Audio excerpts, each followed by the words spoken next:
Ant-Man, one of my favourite Marvel characters of all time. I remember this character from a long time ago.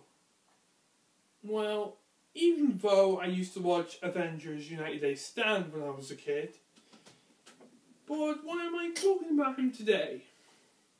Well, recently this week, I saw the new Marvel film, Ant-Man. Now, before I continue even further, I just want to point out three things. One, I'll try to make this review, well, shorter, even though this will be a quick one, since the last thoughts video I did was 10 minutes. Two, I want to give a shout out to Ben Gray, who recently saw this film like me today. And three, what's the third one again? Oh yeah, this is my latest thoughts video that I haven't done for a while. Well, enough beating around the bush. Let's dive right into Ant-Man. Now, before we get into the characters, let's talk about the writers of Ant-Man, Edgar Wright and Joe Cornish. Now, these British guys are, well, directors. I mean, seriously. Edgar Wright is known for directing the Three Flavors Cornetto trilogy, which was a film series starring Simon Pegg and Nick Frost.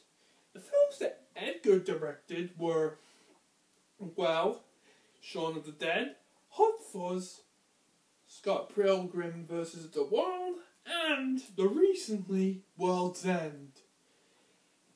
Edgar Wright was originally going to direct Ant-Man, but unfortunately, he dropped out as director and gave it to Peyton Reed instead.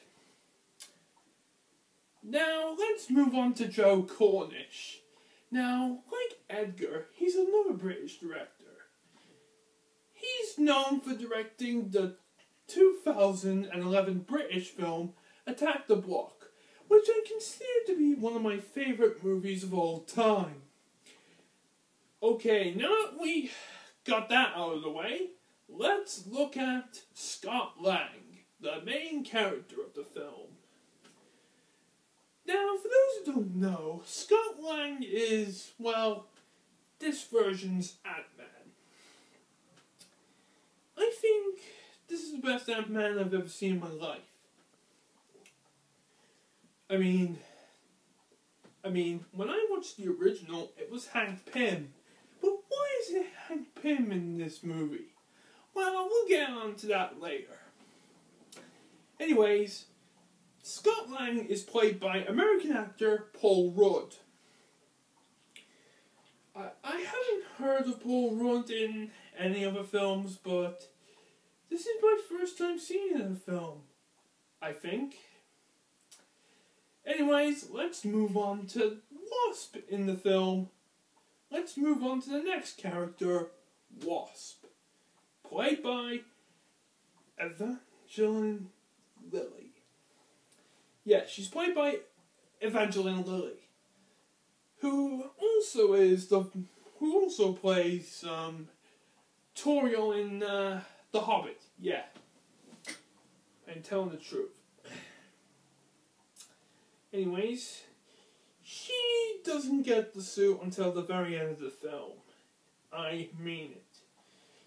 Well,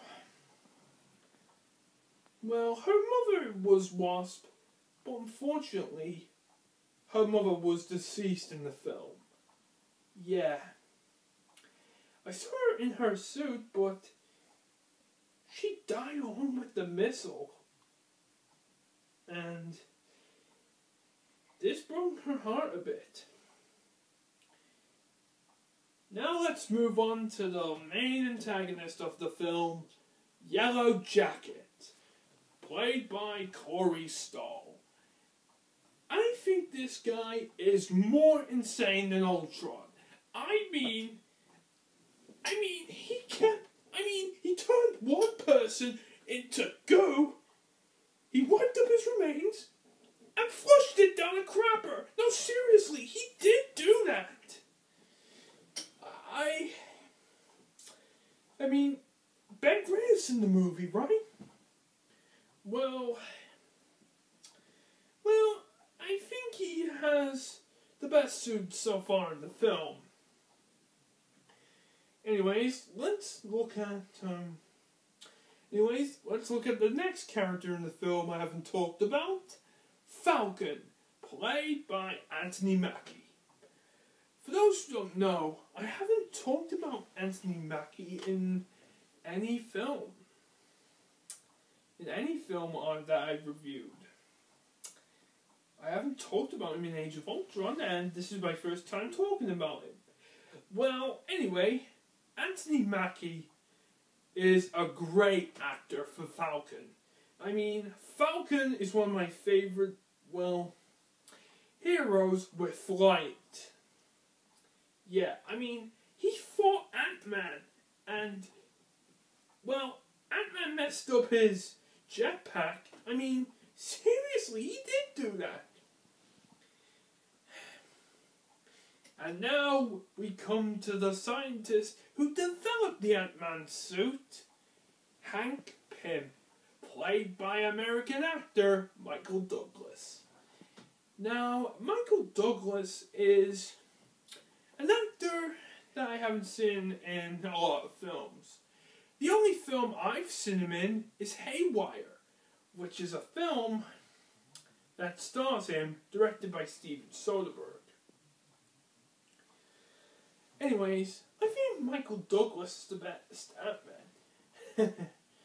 Now, what I'm about to say will be really offensive, but at the end of the film, he said, "Hey, Scott, what?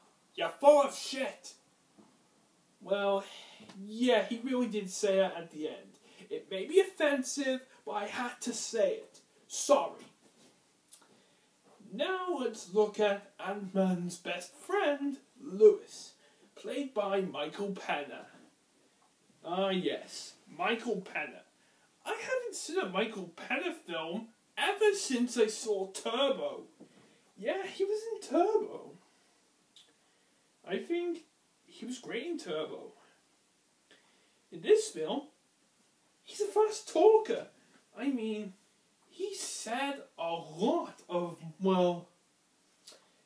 fast quotes. I mean, he's Scott Lang's best friend, Lewis. Yeah. Now let's look at the extra bits that I haven't talked about. Thomas the Tank Engine, this guy right here, makes a bit of a cameo. And speaking of Thomas, I'm seeing, Legend of the Lost Treasure tomorrow. Oh, and, Thomas makes a cameo with Annie Clarabelle, some of Emily's coaches, and, a caboose that's not related to Thomas. And, that's pretty much it about Thomas. Anyways, then we have the Hideous Rabbit toy, which is surprisingly voiced by SpongeBob himself, Tom Kenny.